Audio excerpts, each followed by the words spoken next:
Join the conversation in Tipperary. Contact us through Facebook, Twitter, or email tiptoday@tipfm.com. Out driving met 4 different lots of people out walking. Only one group had high vis. Could Fran tell people to wear their high vis? Well, I'm happy to do that, Helen, because I come across it all the time myself. I mean, the whole thing of be safe, be seen is so important. A listener on to say, Fran, at times lower income people have a better net income and lifestyle than those on mid-income wages and working. Some lower income households and social welfare recipients in some cases get grants, payments and many allowances that those working don't qualify for. And lower tax thresholds at times means a higher net income in reality. Example, college grants, school allowances, medical cards, other grants, etc.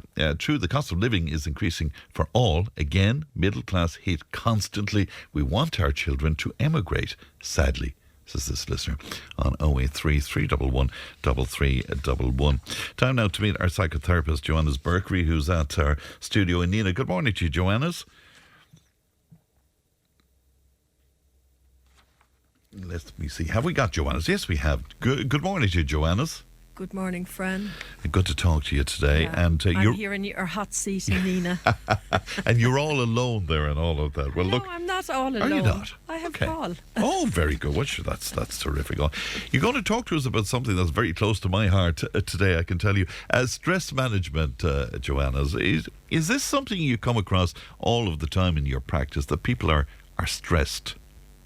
I think it's something I come across all the time in my life and in everybody's life, because we all have stressors and we all have traumas, but it's how we deal with them.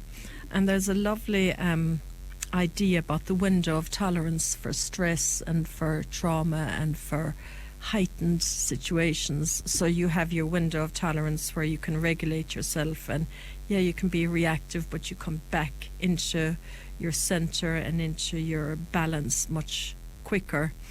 But what happens is, with stresses that aren't being dealt with and where there is no self-care and no self-management or self-awareness, people will go into 2 states, and one is kind of a hyper state of reactivity or arousal, which is that fight and flight, and there's a lot of reactivity there. Or they'll go into the state of collapse, which is the freeze state, and they've no motivation and they're despondent and depression sets in. So you have this window in the center, and you have these 2 states, hyper reactivity or hypo reactivity in the collapse.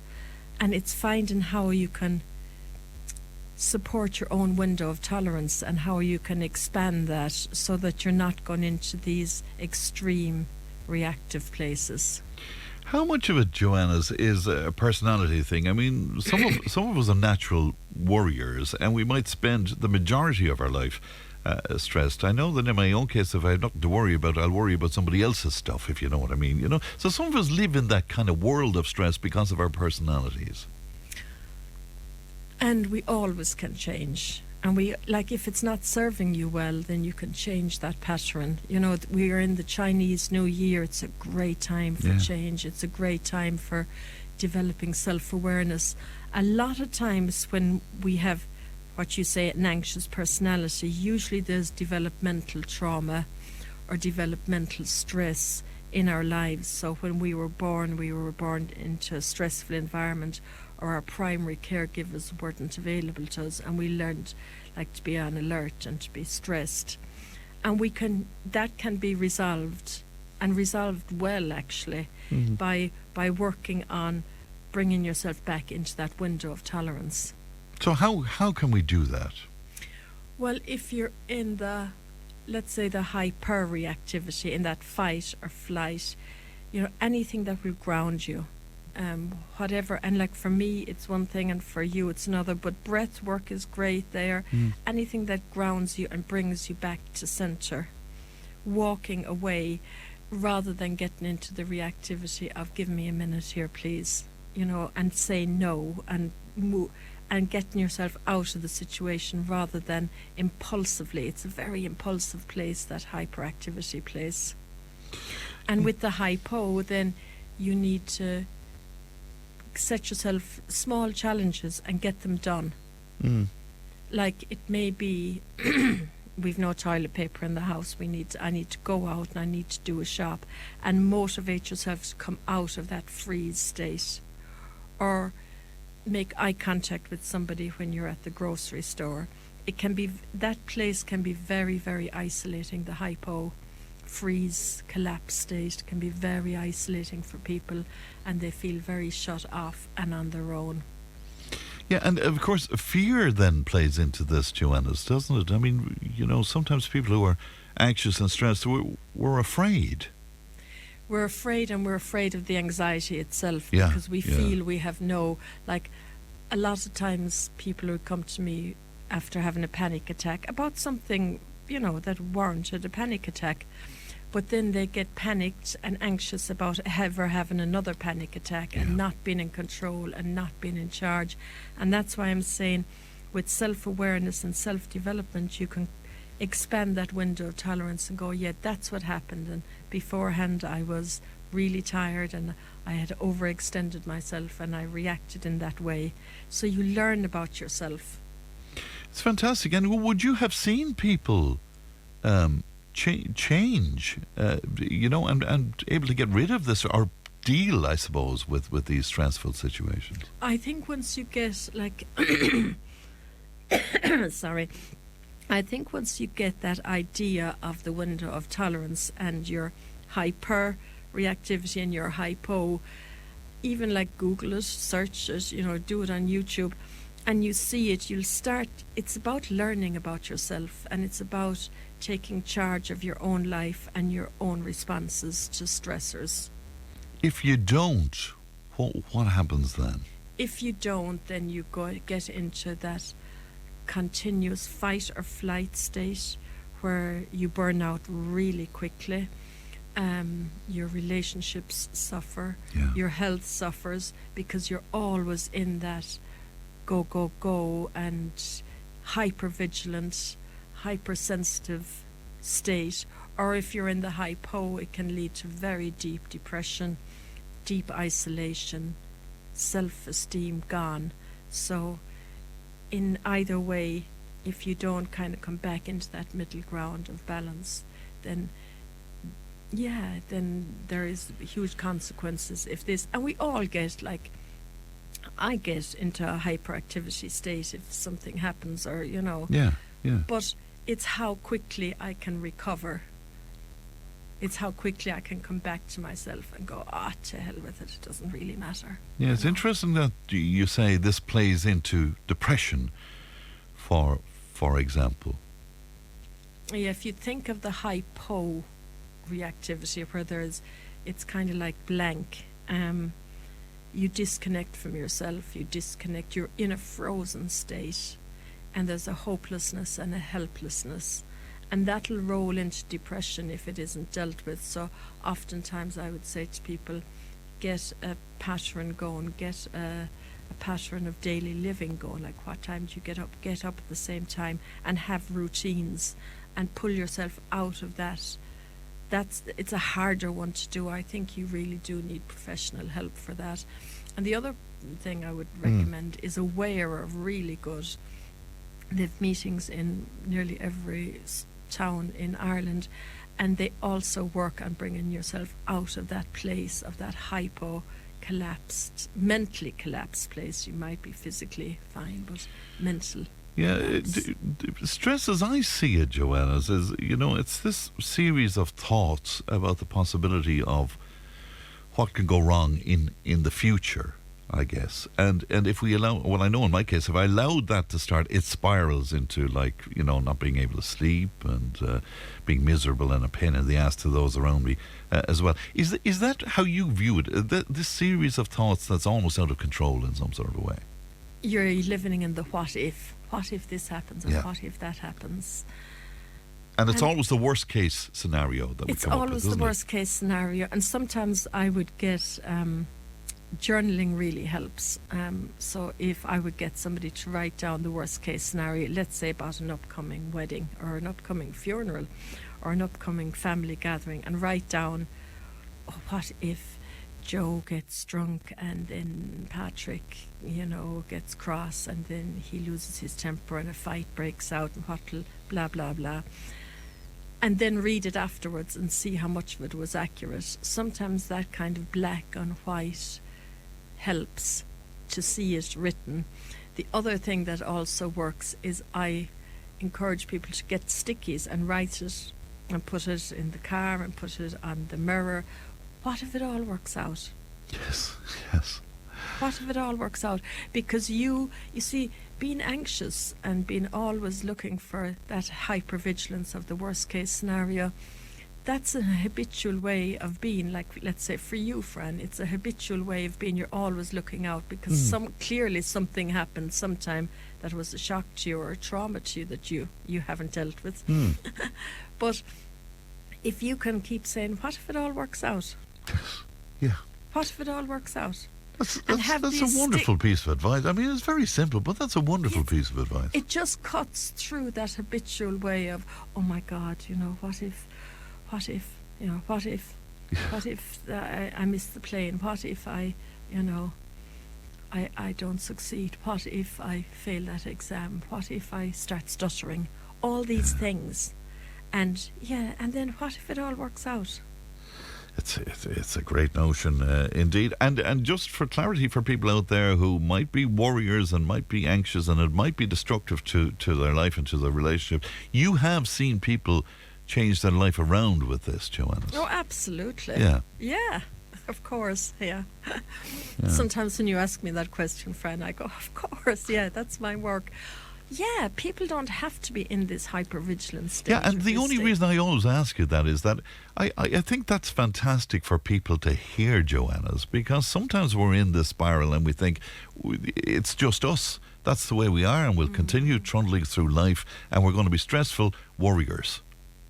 Yeah, and that's what I'm saying. It becomes a habitual way of being, and then it feels like it's innate in you and it's part of your personality. But I really guarantee if people listening, and you, what if it all works out? Print it out on a piece of paper and have it as your screensaver. Take a photograph of it, and you look at your phone, you go, what if it all works out? And you're cutting through that cycle, that repetitive cycle of anxiety. Well, if people want help with anxiety and worrying and all of that, I'm sure they'd love to talk to you. How can they do that, Joannes? They can call 086 338 3398 or go on my website, selfdiscovery.ie.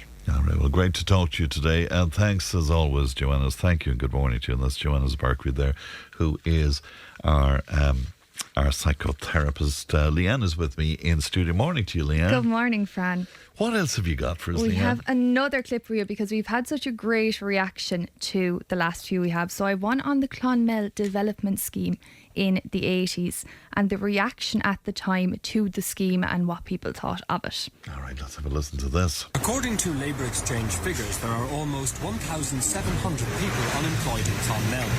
Of those, 600, over a third, are under 25. That situation prompted the Chamber of Commerce to set up their Employment Enterprise project.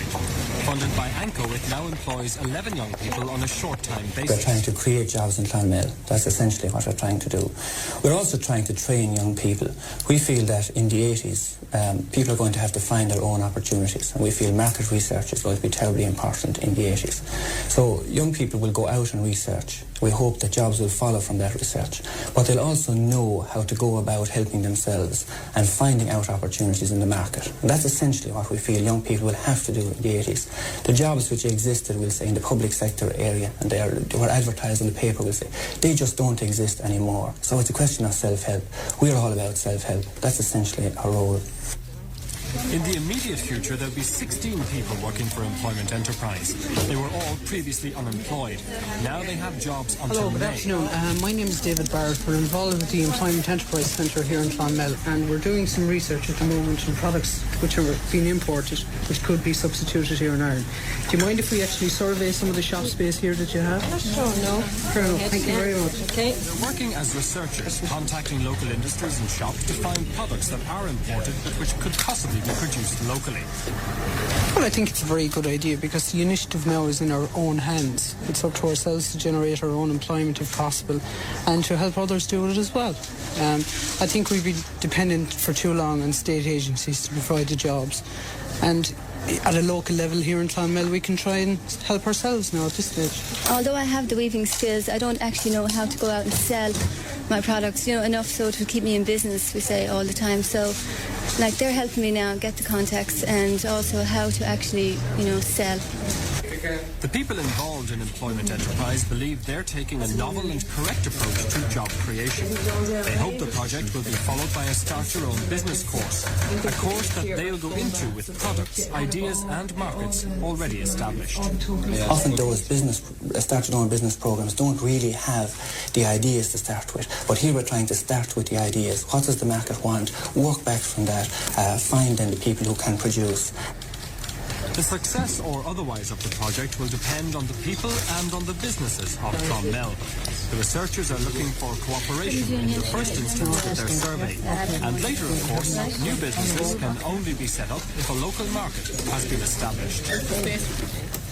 The average consumer is not really convinced of the importance of buying locally and buying Irish. And this is what we're about, that we feel that if we can encourage our local housewife to buy local products, she will in turn buy Irish products and so forth, and in that way give employment. You're really down to a situation, do we really want jobs for our children? And if we do, we have to make sacrifices. We have to really mean it when we go into a shop and find out if this is a local product or if this is an Irish product. If we don't, unemployment will still be with us. It's perhaps unusual for a Chamber of Commerce to get involved directly in job creation. However, the Chamber members in Clonmel believe that this sort of thing will have to happen more and more in the future if the problem of youth unemployment is to be tackled. Isn't it interesting? Now, some of the issues there are issues that we're dealing with now, I suppose. Trying to promote local business, trying to educate people on how to get out there. And I have to thank, we had this sent in from a Tom M. Okay. So that's he sent you the clip. He sent me the clip of this one. So that was all the detail I got. Thanks to Tom M for that one. But yeah, it's again, like we said earlier this week, it's like listening to now. You could have that conversation trying to promote tourism, local business, weaving. I love that when the lady's trying to set up a weaving business. That's great. Now, of course, after that, then you had all the tech industry coming into Clonmel. But again, a lot of concerns there about the future, about future generations. So, I mean, this plays into conversations that we've been having this morning. Exactly. And even the clip we played in the first hour of the show, it was happening in North Tip and in South Tip at the same time, around the same era. The exact same struggles were being faced by local people. Very good. Now, like Tom M, if people want to send you in clips, or if they want to advise you on pieces that might be up there on the internet, we'd be let me know, because this was a little gem. So big thanks to Tom for this one. And if you've any more gems you're holding on to, let me know. All right, thanks for that, Leanne. You can speak to Leanne 1800 938 007. Tip FM's Tip Today. With Slattery's Garage, puck on. It's time to change. Test drive the award-winning range of Peugeot hybrids and fully electric vehicles at Slattery's Garage today. See slatterysgarage.ie.